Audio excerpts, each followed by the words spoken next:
si ferma il cronometro, 9, 26 e 09, strepitosa vittoria del Centro che riesce a conquistare la sua sesta vittoria di fila al Palio del Vecchio Mercato. L'arrivo al traguardo del Centro La Pieve, atto finale della grande festa che ha coinvolto 30.000 persone arrivate da tutto il Veneto.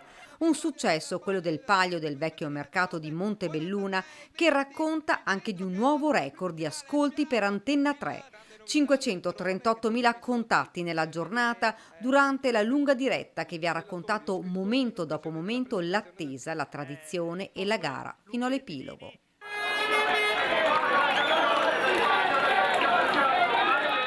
Abbiamo fame di vittoria, vogliamo vincere tutto e questo che ci spinge ad andare avanti.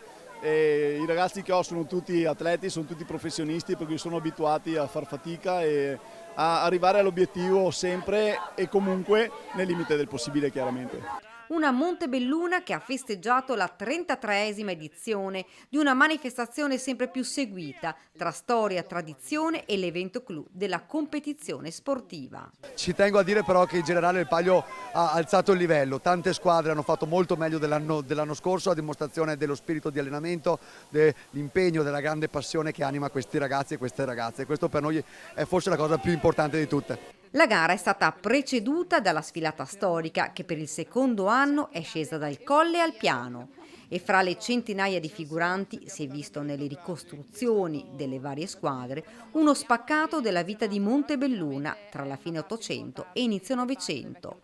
Ecco allora parroco e chierichetti, suore e allievi in grembiulino e vistosi fiocchi, i sarti al lavoro, le donne con l'ombrellino.